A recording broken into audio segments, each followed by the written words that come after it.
Happy New Year, everybody. I hope you're having a bit of a break over summer and Christmas and New Year's. And this is our first Women's Health Q&A for January 2023. And we are going to address some of the biggest fitness myths, specifically pertaining to women's bodies or even just women's myths in particular. We're going to start this week with the old weights will make you bulky. So a lot of women don't participate in strength training or weights training because they think it's going to make them bulky like a man. And it's, I shouldn't laugh, but it's actually next to impossible for a woman to become bulky like a man. And I'll go into why in a minute. But suffice to say, we just don't have enough hormone or enough of the right hormones to build mass like a man. It just doesn't happen. So I also sometimes get a little frustrated because a client, if you do want to build muscle mass as a woman, you have to be very specific about the kind of load you put through your muscles. And usually the same client will resist weights no matter how the load is put through their body. So they don't like sets of 20 reps, for example. So even though 20 reps, you might be going really hard to failure, it's still technically a lightweight and closer to cardio. When I say heavy weights and strength training, I'm talking in the 6 to 10 rep range. So hard and light when we're talking weights is not about how easy it is. It should always be hard. I mean, hard and easy. It should always be hard, but the number of reps you're physically able to do sort of indicates whether that weight is light or heavy for you. Either way, if you want to bulk up, you need to be in that 6 to 10 range, and you have to do like a lot of volume at that 6 to 10 range. So in this gym, we train just half-hour sessions and people do 1 or 2 sessions a week. That is, I could go so hard and so heavy on hypertrophy style weights in that time, and you still will not gain size as a woman. You know, and that weight has to be like hard. You have to be physically unable to do more than the 6 to 10. You don't pick up a weight that you could physically do 20 reps and then put it down after 10 and it counts as hypertrophy. That doesn't work either. So if you're not spending a minimum 2 hours in the gym literally every day, it's not possible even to bulk up a little bit.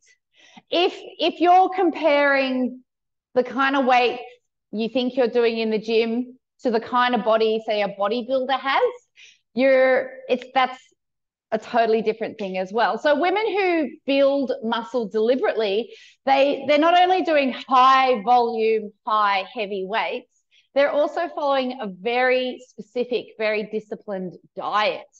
So ultimately, if you want to gain weight, you've got to do that kind of work. And it's a lot of work and a lot of sort of stringent eating, or they're taking hormones, or they have extremely low body fat. So that's not ideal for women. We need our fat mass to function properly. It's sort of intricately connected to our estrogen production, metabolism, I want to say efficiency. So fat is more important for us.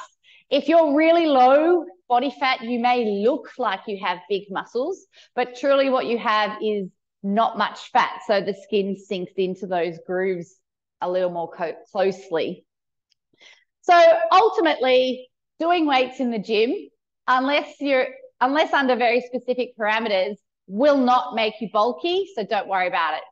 Having said that, like seriously, women, we should be trying to get bulky. We should be doing as many of the things as we can whilst living our best lives and enjoying our lifestyles to get bulky, because strength is better and more important for us than it is for men. It's also much harder for us to obtain and maintain.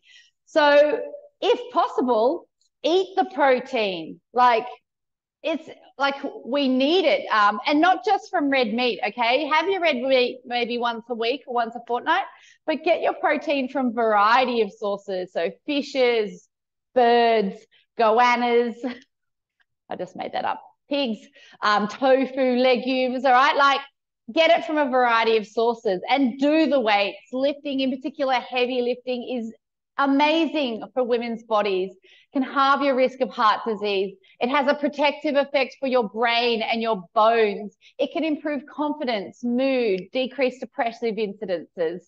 And then if you're concerned about size, do the light weights, but still do them hard, okay, at least in the beginning. And then watch your body change. And if you're happy with how it looks, then maybe you can go heavier and watch that change too, and just enjoy the tone improvements. Now, I've just got a few things to say specifically to our personal trainers who listen to this. And I think you can tell from the tone of my voice how frustrating I find it. And I think we should make a note that it's really important that we handle this topic with care. So even though it's important for women, especially perimenopausal women, to do weights, don't make her feel stupid, okay? So women generally are told in 100 different ways that we're weak, we're small, less is better, you know, from gallantry opening doors and helping us off bloody chariots to the fact that men dominate the weights room and women psychologically need 100% confidence or competence to attempt anything new. You know, these are larger cultural issues that make weights quite intimidating for women. So don't go laughing at her or rolling your eyes or, oh my God, how many times do I have to repeat this? I'll get to how to get around this in a minute. You also need to avoid directly contradicting her. Don't do that. It doesn't work. When you're battling a belief, especially if it's not grounded in fact or education, nobody responds well to that. However, women really, really perform well when they understand why. So this is where you as a personal trainer and your educational skills come into play, is you can explain it to her in a way she understands. You can print research papers, you can help bring her around while trusting and valuing and believing in her at the same time.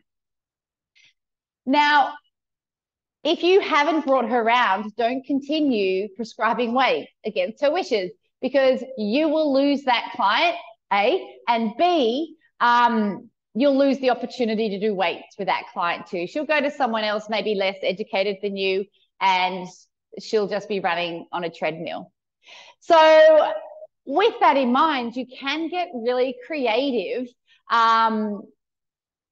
you know, with how you load her body, like plyometric exercise, absorbing gravity, some body weight exercises. It's not weights. If you're doing push-ups on the ground, it's still strength training. You'll still get a muscle load. You still get a bone load, right?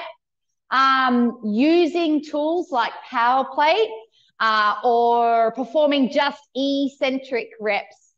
So you might only do 3 eccentric chin-ups. That's just the down phase, the lengthening under load. You get massive strength gains with that, massive bone differences without the lifting weight kind of tag, right? Plus, you only need to do 3 to 5, not 3 sets of 10. So they don't feel like they're doing weights per se. And then other tools like the TRX, or a freeform board, which is one of these glidey, slidey things. They make movements much more complex to control. So if she does control it, she's actually getting a much bigger muscle action. And you don't need to load it with weights then. So it's still strength training. You still get the changes. Be creative. And that's all I have to say today.